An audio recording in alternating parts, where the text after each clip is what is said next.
जय श्री कृष्ण भक्तों, आज हम कार्तिक मास महात्म्य का 18वां अध्याय स्मरण करेंगे। तो पहले थोड़ा भगवान का नाम जप लेते हैं। श्री कृष्ण गोविंद हरे मुरारी, हे नाथ नारायण वासुदेवा। श्री कृष्ण गोविंद हरे मुरारी, हे नाथ नारायण वासुदेवा। बोलो विष्णु भगवान की जय। बोलूं माँ पुराण की सीधी सच्ची बात, 18वां अध्याय कार्तिक मुक्ति का वरदात। अब रौद्र रूप महाप्रभु शंकर नंदी पर चढ़कर युद्ध भूमि में आए। उनको आया देखकर उनके पराजित गण फिर लौट आए और सिंहनाद करते हुए आयुधों से दैत्यों पर प्रहार करने लगे। भीषण रूपधारी रुद्र को देख दैत्य भागने लगे। तब जलंधर हजारों बाण छोड़ता हुआ शंकर की ओर दौड़ा। उसके शुंभ निशुंभ आदि वीर भी शंकर जी की ओर दौड़े। इतने में शंकर जी ने जलंधर के सब बाण जालों को काट अपने अन्य बाणों की आंधी से दैत्य को अपने फरसे से मार डाला। खड़गोरमा नामक दैत्य को अपने फरसे से मार डाला और बलाहक का भी सिर काट दिया। घसमर भी मारा गया और शिवगण शिशी ने प्रचंड नामक दैत्य का सिर काट डाला। किसी को शिवजी के बैल ने मारा और कई उनके बाणों द्वारा मारे गए। यह देख जलंधर अपने शंभु दैत्यों को धिक्कारने और भयभीतों को धैर्य देने लगा, पर किसी प्रकार भी उनके भयग्रस्त दैत्य युद्ध को न आते थे। जब दैत्य सेना पलायन आरंभ कर दिया, तब महाक्रोध जलंधर ने शिवजी को ललकारा और 70 बाण मारकर शिवजी को दग्ध कर दिया। शिवजी उनके बाणों को काटते रहे, यहाँ तक कि उन्होंने जलंधर की ध्वजा छत्र धनुष को काट दिया। फिर 7 बाण से उसके शरीर में भी तीव्र आघात पहुंचाया। धनुष के कट जाने से जलंधर ने गदा उठाई। शिवजी ने उसकी गदा के टुकड़े कर दिए। तब उसने समझा कि शंकर मुझसे अधिक बलवान हैं। अतएव उसने गंधर्व माया उत्पन्न कर दी। अनेक गंधर्व अप्सराओं के गण पैदा हो गए। वीणा और मृदंग आदि बाजों के साथ नृत्य व गान होने लगा। इससे अपने गणों सहित रुद्र भी मोहित हो एकाग्र हो गए। उन्होंने युद्ध बंद कर दिया। फिर तो काम मोहित जलंधर भी शीघ्रता से शंकर का रूप धारण कर वृषभ पर बैठकर पार्वती के पास पहुंचा।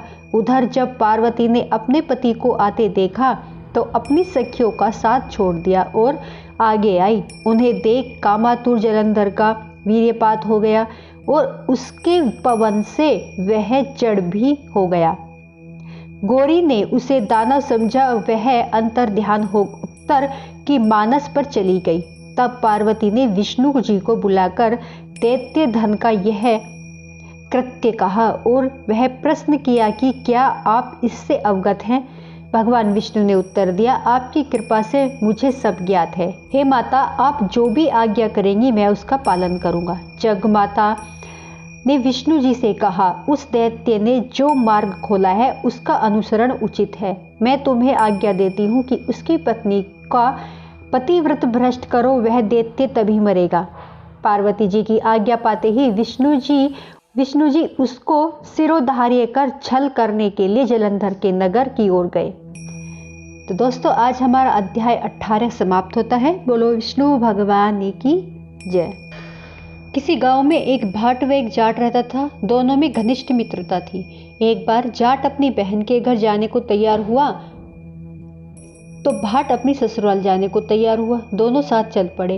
तो रास्ते में रुककर एक कुएं की मुंडेर पर बैठ गए और जाट ने भाट से कहा कि नगर बसेरा कर लेते हैं। इस पर भाट बोला कि तू ही नगर बसेरा कर ले, मैं तो अपनी ससुराल जा रहा हूँ, वहाँ खूब खातिर होगी मेरी, तू कर ले नगर बसेरा। जाट वहीं कुएं के पास बैठ गया। पानी की घंटी और चावल का दाना लेकर नगर बसेरा करने लगा।